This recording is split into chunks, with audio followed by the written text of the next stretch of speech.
and Jennifer. Hey, have a great day. Thanks.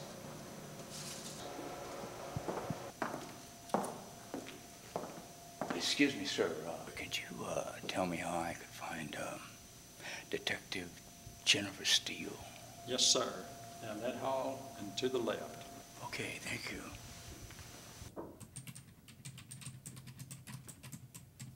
May I help you? Yes, ma'am.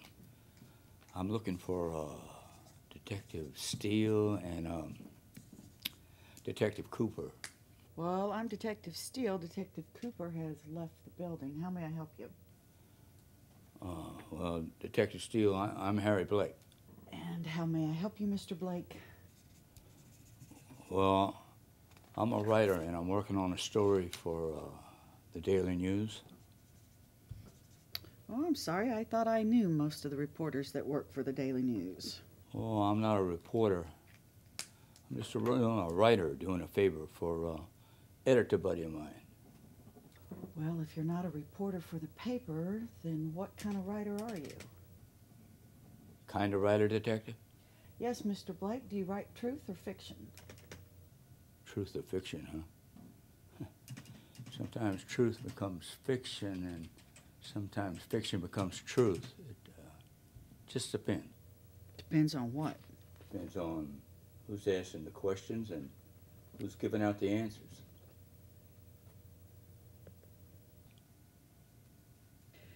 And just what story are you working on today, Mr. Blake?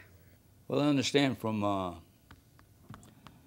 my editor buddy that you have in custody of Mr. Wayne Johnson.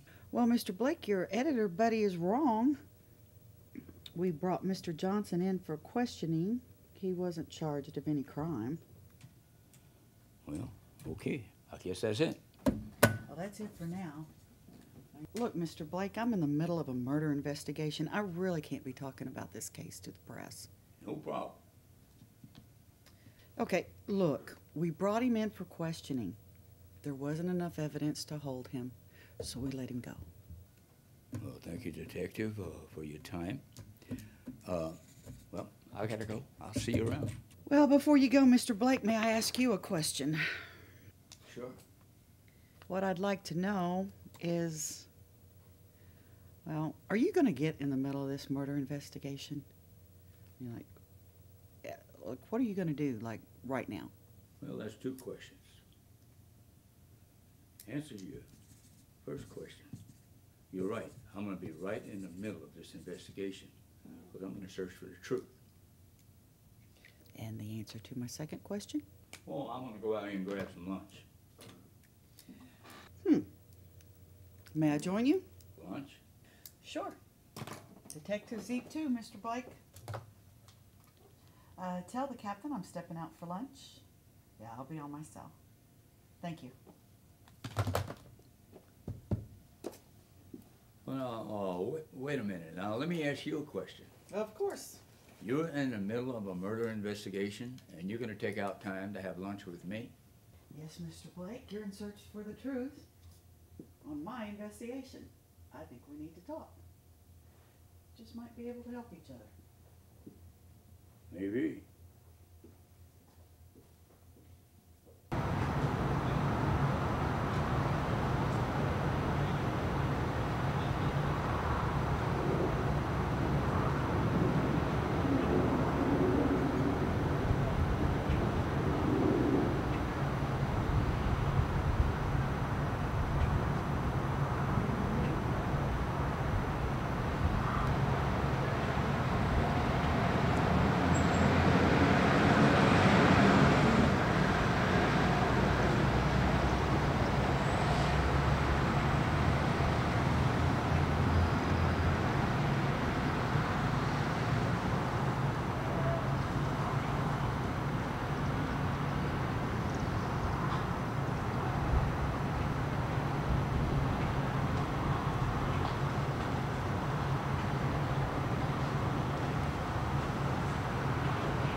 Well, hello there.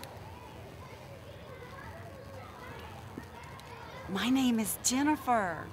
What's yours? My name's Katie. What a beautiful name for such a beautiful young lady. How may I help you, Katie? Are you a police officer? Well, actually, I am. I'm a detective. My daddy says that you help people and save lives. Your daddy is so right. That's exactly what I do. I'm a detective. Okay, Katie, let's leave these two people alone. They've got things they got to do, okay? Oh, that's okay, sir. Katie, here is my number. I want you to call me anytime, day or night, if you ever have any trouble at all, okay? Thank you. You are so welcome. Nice meeting you, Katie. Bye-bye. You take care.